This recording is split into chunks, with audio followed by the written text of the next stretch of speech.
Hello, everyone, and welcome back to Talk Wordy, my hub for all of the words that I read, write, or otherwise want to yap about.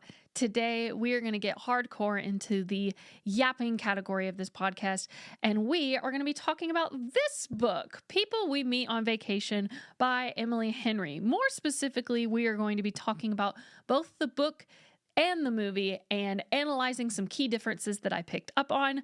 When I was reading this book as of probably like 5 days ago, I read this and then immediately finished, went to bed, and then woke up and watched the movie. So my mind and my comprehension should be somewhat sharp, but cross your fingers and hope that I get through this, because there were some things that I noticed, and honestly, I did enjoy both the movie and the book. And by the end of this episode, after dissecting it a little bit more, we will see if I have determined which piece of media I liked more, the book or the movie. So let's get into it. So, for those of you who don't know what People We Meet on Vacation is about, the story follows Poppy and her now ex-best friend, Alex. The book follows them across 10 years, and the years are kind of scattered. You get like flashbacks, but it's different years, and then we cut back to the present. It's a whole, smorgasbord of things. In the present timeline, Alex and Poppy have not really spoken or seen each other in around 2 years. At the time, Poppy is a vacation influencer and a travel writer, and she is just in a rut. She has her dream job, but she is unhappy, and she's been that way since she and Alex went on their last vacation together, and their friendship sort of fell apart. So to try and make up for this and fix what was damaged, Poppy comes up with a lie that she is going to be sent through her work, who basically pays for her to go on vacations. She is going to go to Palm Springs. Her work is sending her to Palm Springs, which conveniently allows her to attend the wedding of Alex's younger brother, and therefore allows her to reconnect with Alex. Now that you know what the book is about, I would like to warn you before we start dissecting key differences. This podcast episode contains spoilers. I am not holding back. You will know everything that happens. And I will say, if you've not read the book, but you have watched the movie, you're pretty much in good shape. So the first difference I want to talk about between the book and the movie is the wedding. So in the book, Alex has 3 younger brothers, David being the youngest. David is set to marry Tom, however you pronounce his name, in Palm Springs, California. And then in the movie, Alex appears to have one brother, that being David, who is marrying Tam, but I think in the movie they changed his name to Nam or Nam? Maybe I'm just botching the pronunciation. It's the same name. They are set to get married in Barcelona, not Palm Springs. R.I.P. the Desert Rose, aka the hotel that they stayed at in Palm Springs in the book. Another key difference between the book and the movie is the final vacation. So in the book, the last vacation they go on is in Croatia, and the two drunkenly kiss after Alex sneaks out of his hotel room that he's sharing with the R&R photographer / vacation guide. It is not the pregnancy trope that breaks them apart, but a kiss. Something actually happens between them to break them apart. Meanwhile, the movie, the last vacation is in Tuscany. In the book, Tuscany is the second to last vacation before Croatia. This is still where the pregnancy scare occurs, but Poppy's fear and vulnerability makes her nearly kiss Alex. And they stop themselves short. And after she says that he's merely just like her best friend, Tom Blythe, Alex, enrolls in the ever-famous Anthony Bridgerton School of yearning and proposing to the wrong woman, and gets engaged to his on-again, off-again girlfriend, Sarah Torval. Classic move, which feels very movie rom-com. Like, I think if this happened in the book, I would throw the book. When it happens in a movie, I just feel like the theatrics are always bumped up a little bit. And in a movie, it just makes sense because I don't know if it's just because it's visual media. But if Alex Nielsen would have done that in the book, I think this would be my least favorite Emily Henry book. But because it happened in the movie, not the book, I think we're safe. And speaking of his girlfriend, Sarah, let's get into the other difference. So, seeing Sarah again, because Poppy does run into her. In the book, Poppy makes a mad dash to the school to try and see Alex and have that like final like aha moment, all I want is you, that whole thing. So she goes to the school. They won't let her inside. She can't get in the doors, and that's when she sees Sarah on the front steps, because Sarah also works as a teacher at Linfield. However, in the movie, Poppy doesn't even go to the school at all. Instead, Sarah is now a flight attendant, and they run into each other between gates in the Barcelona airport. The dialogue, though, is pretty much the same, which I honestly love, because Sarah, bless you, when you were actually with Alex, like, I felt for you, but I was also annoyed because I wasn't rooting for you. But like, the woman you are, girl, you're better than me. Quickly, I just want to say the things that they kept in the movie, but may not be exactly how they were in the book, that just really filled my cup, were the "it speaks to me" thing with like the wooden sculpture. Also love that she actually got the sculpture, because in the book it was like a $120,000 animal, but then in the movie it was this like wooden sculpture, this like really tacky like mountain beast or whatever. I thought that was hilarious. The sayings of like theme matters and too many wine. Too many wine in New Orleans was everything to me. Too many wine, too much wine to too many wine. That line, it's one of my favorites of the whole book. And I love that they kept that. And then also, I love the way the movie expanded on the scene where Alex meets Poppy's parents before they go on their first or second vacation. I feel like the mom actor, she's been in a lot of things as a mom role, so she like just has that archetype down. And then they put my 80s movie king as Poppy's dad talking to Alex Nielsen in the living room. Also loved that they expanded that conversation. The fact that they like actually put in dialogue and perspective of the dad thinks that Alex is afraid of like doing it with Poppy on the trip. And so he's basically trying to give him this like watered down sex talk. But really, it's just Alex is afraid of flying on a plane for the first time. And so their miscommunication there, I'm sorry, but that was movie gold. That was also one of those like pure rom-com moments. I loved when the dad got embarrassed, not just Alex. I appreciated that a lot. Now, let's expand more on like other additions and changes that I actually loved in the movie.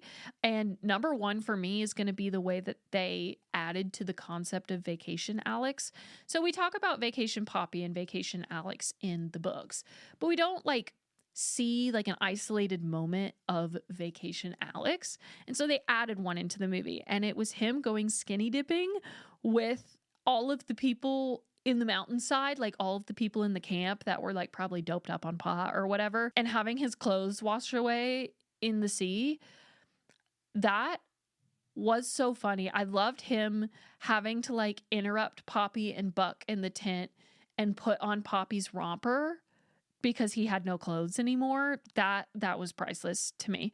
Also, in the book, Buck and Poppy didn't hook up because Poppy was, at the time, she was a virgin and she didn't want to. She was like, I don't want to like throw it around. Like I don't see the point. And it was this whole thing because Buck was like, oh, well then if you're not gonna do that, can I go hook up with this other person? And it wasn't like mean. It was just like blunt. And she was fine with it in the book, but it just kind of like read weirdly to me, just a little bit. I thought it was going to be this whole other conversation of like, you know, standing your ground if you're uncomfortable with hooking up with someone that you don't have an emotional connection with. But honestly, I like in the movie that they didn't hook up because he had a memento mori tattoo on his chest and she just couldn't stop thinking about death. I thought that was funny. I honestly thought it was like more of a better cover up. So I really liked that alteration. I will never not be here for an author cameo. Okay. Even if the book sucks, if I didn't like reading it, if the author isn't a cameo in their TV or movie adaptation from their book. You have personally slighted them, in my perspective. So Emily looked absolutely beautiful in the wedding scene, sitting next to Poppy as a guest. I thought that moment was just so beautiful. It was like the Gen Z version of the millennials seeing Stephanie Meyer at Bella and Edward's wedding. It was everything to me. I loved it. And it was like 2 seconds long, but who cares? Emily dazzled. She looked gorgeous. Also, loved Poppy running after Alex. I love that alteration. Again, pure rom-com energy. That's the other thing that I didn't mention, the literal ending. In the book, it was so much more devastating because in the book, she comes back to Linfield. She tries to go find him at the school. She runs into Sarah. Sarah basically has this like short little conversation with her and then talks about like realization of feelings and blah, blah, blah. And then Sarah directs Poppy to this place called Birdie's where the teachers hang out on whatever day of the week it is. And so Poppy goes there. She finds Alex at this like putt-putt bar or whatever the place is. And she basically professes her love. And then he basically is like, nah, it's not gonna work. And then she like swallows her pride and leaves, breaks down in the street. And then he comes back out and he's like, well, I've been going to therapy too. And my therapist says that I like choose to deny myself the things that I want and the things that make me happy. You're what makes me happy. I should give it a chance. Like it, that's my fault. And then they're together. And in the book, it makes sense. I feel like it gives you that like tug of war feeling, like the will they, won't they, like, oh my gosh. And then the tension kind of immediately, like we go from that, like immediately heartbroken to being in the street, breaking down. He comes back. He decides that they should be together because he wants that. He just denies himself happiness. And then boom, epilogue. And they're living together in New York and it's great and blah, blah, blah, blah, blah. And I don't know. For a book, that pacing makes sense. Or maybe not the jump to the epilogue, but the way that there was like the almost rejection and then them coming together. I feel like in a book it makes sense. In a movie, it would not make sense. At least not for me. At least not as a rom-com. Because I feel like with movies, if you're doing a rom-com, you actually need, if to classify it a rom-com, it needs to contain a lot of It has to have a lot of comedy. And that sort of ending is not comedic at all. Like I don't think I smiled at all until we were halfway through the epilogue for some of those chapters. So in the movie, the fact that Poppy is like running after him and it ties back to all the things that they love and hate. He hates holding hands, but he started to like hold hands with her at the wedding and it was really sweet. And then she talks about she loves nearly everything, but she hates running. And so at the end, the fact that she's running after him and the score behind the footage of her chasing after him and then finally like basically quitting when he's far enough away, but then he has to stop at a stoplight and it gives her time to catch up. The score building when that happened was, it was perfect. It was perfect. Now, here come my critiques and personal bickers. There's really not that many of them, but they do exist. As far as the movie goes, I was sad to not see Betty. I understand that there's a certain amount of runtime that you have to work with, and some things do get left on the cutting room floor when it comes to adapting a book to film. But I missed not seeing Betty. The flashback in the book where Poppy is at dinner with their family, and I think Sarah's there too, but Poppy goes into the kitchen and has this isolated moment with Alex's grandmother, Betty, and she's like, you love him, like you love that boy. And she's like, yeah, I do. And Betty's like, and it's a shame he'll never know. I loved that moment. It was so minimal, but it did so much because it's like the only real admission that we get from Poppy that she loves him. Otherwise, it's like, oh, well, he's my best friend. He's my best friend. It's like she had a cheat code. She had like a cop-out answer. But that was the only time that she really admitted that she loved him. Ugh, I was sad that we did not see Betty and did not see the house, like the interior of the house that Alex now lives in. I did not like the way the movie portrayed Swapna. This is actually my biggest critique. In the book, she was more tender, encouraging, and mentoral. Is that even a word? She was more of like a mentor figure to Poppy. And in the movie, she just like she suddenly gave a rip at the end. Like she was suddenly sad that she was quitting to go home and like find her bliss. I have a hard time with it because in the book, like from the start, Swapna actually cared and wanted the best for Poppy. And I don't know, I got the impression that Swapna was like in her upper 30s at youngest, maybe like mid 40s, early 40s, something like that. And then on screen, I got the feeling that she was not far off from Poppy's age, which I understand there are different like leadership dynamics and supervisors can be of any age if they work hard enough, but I don't know.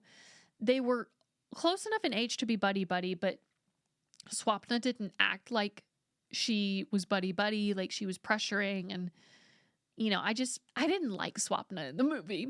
No hate to her actress at all, but like, I just don't think they've nailed her characterization in the movies. I don't think I've talked about moments that I have loved, and I need to cover those. So, obviously, the car scene of them driving home from college. Oh, yeah, they changed the fact that they didn't go to Cincinnati. They went to Boston College, which I don't know why that was a big deal, but I mean, they changed it, so whatever.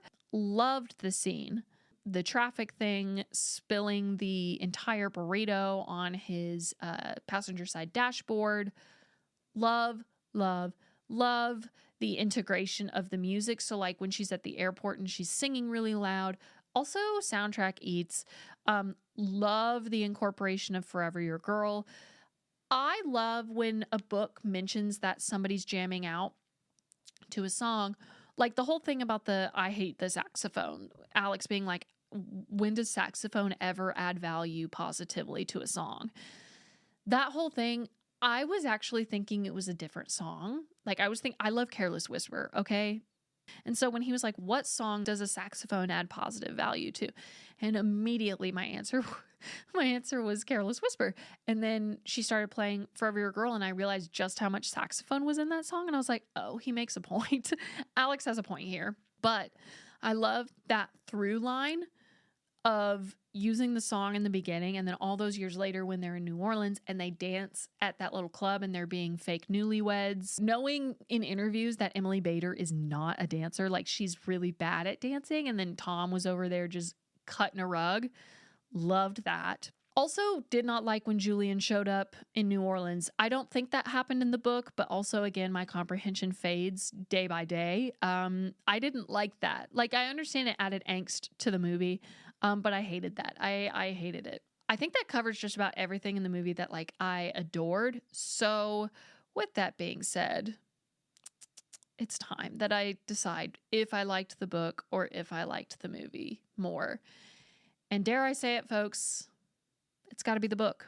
It's got to be the book. I'm sorry. Like, I want to be a movie stan. I want to say movie over book.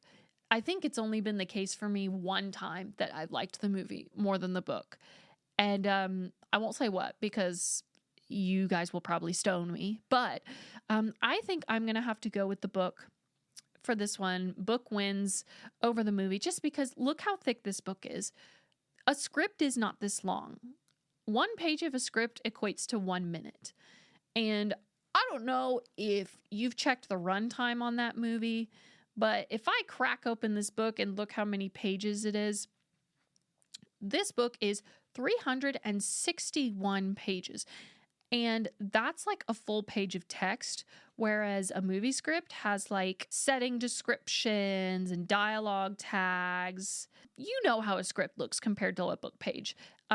I would watch a 361-minute long version of these exact details in the book because I absolutely ate this book up. I genuinely read this book in bed, 200 pages in one sitting. And if you know me, I don't really get a lot of time to just sit and read a book anymore, or I used to not have that time, but I'm getting that time back now. And dare I say, this might be a new favorite. This might be a new favorite Emily Henry for me. Do I want to say that People We Meet on Vacation like definitively beats out Happy Place? No. But I'm going to say they're tied because they both have that like travel aspect about them that I really, really like. I love books that take me far away from like my normal everyday life. And I haven't been on a vacation in a while. I kind of have one coming up that I'm excited for. It's sort of a work vacation, but I love books that allow me to get away. So I think my rankings right now would be Happy Place / People We Meet on Vacation. Then we would go Great Big Beautiful Life, Funny Story. Yeah, that sounds right. Which leaves me, I still need to read Beach Read and Book Lovers, which I think a lot of people will be surprised that those are the two that I haven't read versus the rest of her catalog. I started with Happy Place. Happy Place was the first book I read, and I'm not going to say nothing holds a candle to it, but it just did something for me. I was the target audience for that book.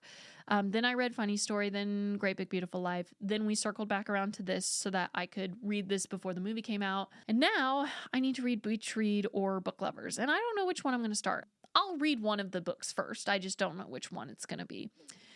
Well, you guys, that was my People We Meet on Vacation book versus movie rambling. I hope you enjoyed. I hope that you got over the fact that I had a blueprint laid out for this video and it just did not go to plan. So we did our best.